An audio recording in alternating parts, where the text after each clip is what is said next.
ನಮಸ್ತೆ ರೈತ ಬಾಂಧವರೇ, ಹಲವಾರು ದಿನಗಳ ನಂತರ ಮತ್ತೊಂದು ವಿಡಿಯೋವನ್ನು ಮಾಡ್ತಾ ಇದ್ದೀನಿ. ಇವತ್ತು ನಾನು ನಾರಾವಿ ಮತ್ತು ಮಾರೋಡಿ ಮಧ್ಯಭಾಗ ದಕ್ಷಿಣ ಕನ್ನಡ ಜಿಲ್ಲೆ ಬೆಳ್ತಂಗಡಿ ತಾಲೂಕು ದಕ್ಷಿಣ ಕನ್ನಡ ಡಿಸ್ಟಿಕ್ ಇಲ್ಲಿದ್ದೇನೆ.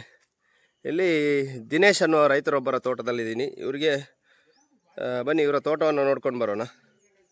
ಇವರ ಗಿಡಗಳೊಂದು 6-7 ವರ್ಷದ ಗಿಡಗಳಿದೆ ಎಲ್ಲವು. ಇಲ್ಲಿ ನಮ್ಮ ಪಾರ್ಟ್ನರ್ ಆದ ಕರಿಯ ಪೂಜಾರಿ ಅವರ ಮುಖಾಂತರ, ಅವರ ಸ್ನೇಹಿತರು ಇವರು, ಅವರ ಮುಖಾಂತರ ಈ ತೋಟವನ್ನು ನಾವು ಲಾಸ್ಟ್ 15 ದಿವಸ ಮುಂಚೆ ನೋಡಲಿಕ್ಕೆ ಬಂದಿದ್ವಿ. ಕಾರಣಾಂತರದಿಂದ ಒಂದೂವರೆ ತಿಂಗಳಿಂದ ನಾನು ಯಾವುದೇ ವೀಡಿಯೋಗಳನ್ನ ಅಪ್ಲೋಡ್ ಮಾಡಿರಲಿಲ್ಲ. ಯಾಕಂತ ಹೇಳಿದರೆ ಬೇರೆ ಒಂದು ಶೆಡ್ಯೂಲಲ್ಲಿ ಬ್ಯುಸಿ ಇದ್ದರಿಂದ ನಾನು ಯಾವುದೇ ವೀಡಿಯೋಗಳನ್ನ ಅಪ್ಲೋಡ್ ಮಾಡಿಲ್ಲ. ಇವರ ತೋಟ ನೋಡ್ಬೋದು ನೀವು. ಇಲ್ಲಿ ಇವರಿಗೆ ಸಮಸ್ಯೆ ಇರೋದೇನಂತ ಹೇಳಿದರೆ ಹಿಂಗಾರ ಕರಟಿ ಹೋಗುವಂಥದ್ದು ಮತ್ತು ಕಾಯಿಗಳು, ಸಣ್ಣ ಎಲೆಕಾಯಿಗಳು ಬೀಳ್ತಾ ಇರುವಂಥ ಸಮಸ್ಯೆ ಇವರ ತೋಟದಲ್ಲಿ ಒಂದು 2-3 ವರ್ಷಗಳಿಂದ ಕಾಣಿಸ್ತಾ ಇದ್ದಾವೆ ಅಂತ ಕೇಳಿದೆ. ಇಲ್ಲಿ ಕಾಣ್ಬೋದು ನೀವು, ಈ ರೀತಿ ಇದೆ, ಫುಲ್ ಕರಟಿ ಹೋಗುವಂಥದ್ದು ಹಿಂಗಾರ. ಈ ರೀತಿಯ ಸಮಸ್ಯೆ ಇದೆ. ಆ್ಯಕ್ಚುಲಿ ಕಿಳೆಗಳೆಲ್ಲ ತುಂಬ ಚೆನ್ನಾಗಿ ಬರ್ತಾ ಇದ್ದಾವೆ. ಇದರಲ್ಲಿ ಕಡಿಮೆ ಅಂದರೆ 8-10 ಕಿಳೆಗಳು ಬಂದಿದ್ದಾವೆ, ಆದರೆ ಕರಟಿ ಹೋಗ್ತಾ ಇದೆ, ಕಂಪ್ಲೀಟಾಗಿ ಕರಡ್ತಾ ಇದ್ದಾವೆ. ಇದೇ ರೀತಿ ಕೆಲವೊಂದರಲ್ಲಿ ಫಸಲು ಚೆನ್ನಾಗಿದೆ, ಕೆಲವೊಂದರಲ್ಲಿ ಫಸಲು ಚೆನ್ನಾಗಿಲ್ಲ. ಅಂದರೆ ಒಂದು 70% ಕರಟುವಂಥ ಒಂದು ಕ್ರಿಯೆ ಆಗ್ತಾ ಇದೆ ಅಂತ ಹೇಳಿ ನಾವು ಬಂದಾಗ ದಿನೇಶ್ ಅವರು ಹೇಳಿರುವಂಥದ್ದು. ಮತ್ತೊಂದೇನಂತ ಹೇಳಿದರೆ ಇವ್ರದ್ದು ಗಿಡ್ಡ ತಳಿ ಕೂಡ ಇಲ್ಲಿ ನೆಟ್ಟಿದ್ದಾರೆ. ಇದು ಅಪರೂಪದ ತಳಿ ಅಂತ ಹೇಳ್ಬೋದು. ನೀವು ನೋಡ್ಬೋದು ಈ ತಳಿನ, ತುಂಬ ಚೆನ್ನಾಗಿರುತ್ತೆ. ಅದು ಆ್ಯಕ್ಚುಲಿ ಗಾರ್ಡನ್ ಟೈಪಲ್ಲಿ ಮಾಡುವವರಿಗೆಲ್ಲ ಈ ಅಡಿಕೆ ತಳಿ ತುಂಬ ಚೆನ್ನಾಗಿರುತ್ತೆ. ಇದು ಜಾಸ್ತಿ ಉದ್ದ ಆಗೋದಿಲ್ಲ. ಇದು ಆ್ಯಕ್ಚುಲಿ ಬಾಳಿಕೆ ಕೂಡ 15 ವರ್ಷ ಮಾತ್ರ, 10ರಿಂದ 15 ವರ್ಷ ಮಾತ್ರ ಬಾಳಿಕೆ. ತುಂಬ ಚೆನ್ನಾಗಿ ಫಸಲು ಕೂಡ ಬರುತ್ತೆ ಇದರಲ್ಲಿ.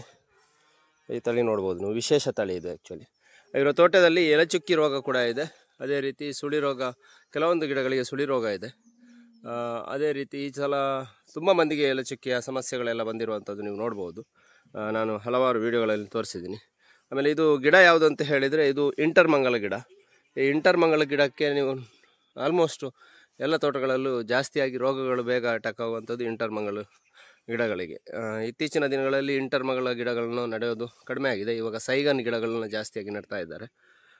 ನನ್ನ ಪ್ರಕಾರ ಉದ್ದೇಶಪೂರ್ವಕವಾಗಿ ತೋಟ ಮಾಡ್ತಾರೆ ಅಂತ ಹೇಳಿದರೆ, ಲಾಂಗ್ ಟೈಮ್ಗೆ ತೋಟ ಮಾಡ್ತಾರೆ ಅಂತ ಹೇಳಿದರೆ ಅವರು ಲೋಕಲ್ ಗಿಡಗಳನ್ನ ನೆಡೋದು ಬೆಟರ್ ಅಂತ ಹೇಳಿ ಅನಿಸುತ್ತೆ. ಸೈಗನ್ ಇವಾಗ ತುಂಬ ಚೆನ್ನಾಗಿದೆ. ಸೊ ಇವರ ತೋಟ ನೋಡ್ಬೋದು, ಎಲ್ಲದರಲ್ಲೂ ಹಿಂಗಾರ ಕರಟಿ ಇರೋವಂಥದ್ದು ಜಾಸ್ತಿ ಕಾಣಿಸ್ತಾ ಇದೆ.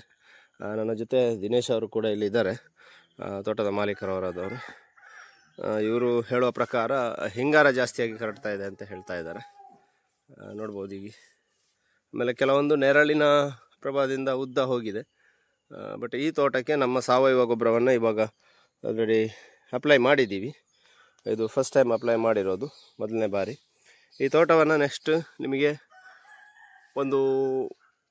ಒಂದು ವರ್ಷದ ನಂತರ, ನಿಜವಾಗ್ಲೂ ಕರೆಕ್ಟಾಗಿ ರೆಡಿ ಆಗಬೇಕಾದ್ರೆ ಅದು 2 ವರ್ಷ ಬೇಕಾಗುತ್ತೆ ತೋಟಕ್ಕೆ. ಕಂಪ್ಲೀಟಾಗಿ ಸಾವಯವ ಗೊಬ್ಬರವನ್ನು ಅಪ್ಲೈ ಮಾಡಿ 2 ವರ್ಷದ ನಂತರ ಒಂದು ಒಳ್ಳೆಯ ಫಸಲನ್ನು ತೆಗಿಲ್ಬೋದು ಅಂತ ಹೇಳಲಿಕ್ಕೆ ಇಷ್ಟಪಡ್ತೀನಿ. ಈ ತೋಟವನ್ನು ನಾನು ಸ್ವಲ್ಪ ಚೇಂಜಸ್ ಕಾಣಿಸುತ್ತೆ ನಿಮಗೆ. ಆ ಚೇಂಜಸ್ಸನ್ನು ನಿಮಗೆ 1 ವರ್ಷದ ಒಳಗಡೆ ನಾನು ತೋರಿಸ್ತೀನಿ. ಇದು ದಕ್ಷಿಣ ಕನ್ನಡ ಜಿಲ್ಲೆ. ಇಲ್ಲಿ ನೋಡ್ಬೋದು ನೀವು, ಇದರಲ್ಲಿ ತುಂಬ ಚೆನ್ನಾಗಿ ಹಿಂಗಾರ ಬರ್ತಾ ಇದೆ.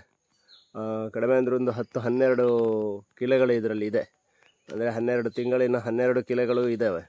ಬಟ್ ಏನಂತ ಹೇಳಿದರೆ ಅದರಲ್ಲಿ ಮಧ್ಯಭಾಗದಲ್ಲಿ ಹಿಂಗಾರಗಳು ಕರಟಿ ಹೋಗಿರುವಂಥದ್ದು ನೋಡ್ಬೋದು ನೀವು.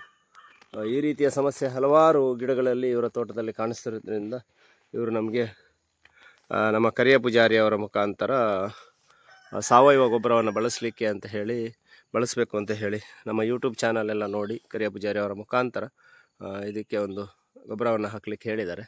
ಇವಾಗ ನಾವು ಸಾವಯವ ಗೊಬ್ಬರವನ್ನು ಆಲ್ರೆಡಿ ಹಾಕಿದ್ದೀವಿ. ಬುಡದಲ್ಲಿ ನೋಡ್ಬೋದು ನೀವು, ಈ ಸಣ್ಣ ಎಲೆಕಾಯಿಗಳು ಉದುರುವಂಥದ್ದು, ಹಿಂಗಾರ ಬಂದ ಕೂಡಲೇ ಎಲೆಕಾಯಿಗಳು ಉದುರುವಂಥ ಸಮಸ್ಯೆ ಕೂಡ ಇವರು ಕೆಲವೊಂದು ಗಿಡಗಳಲ್ಲಿ ಕಾಣ್ತಾ ಇದ್ದಾವೆ. ಸೊ ಇದನ್ನೆಲ್ಲವನ್ನು ಪರಿಹಾರ ಮಾಡಬೇಕು ಅಂತ ಹೇಳಿ ನಮ್ಮ ಸಾವಯವ ಗೊಬ್ಬರವನ್ನು ಇವಾಗ ಉಪಯೋಗ ಮಾಡ್ತಾ ಇದ್ದಾರೆ. ಹಲವಾರು ತೋಟಗಳಲ್ಲಿ ನಮಗೆ ಒಳ್ಳೆಯ ರಿಸಲ್ಟು ಕೂಡ ಬಂದಿದೆ. ಸೊ ಇವರ ತೋಟಕ್ಕೂ ಕೂಡ ಒಳ್ಳೆಯ ರಿಸಲ್ಟ್ ಅಂತ ಕೊಡಲಿಕ್ಕೋಸ್ಕರ ನಾವು ಸಾವಯವ ಗೊಬ್ಬರವನ್ನು ಇಲ್ಲಿ ಅಪ್ಲೈ ಮಾಡ್ತಾ ಇದ್ದೀವಿ.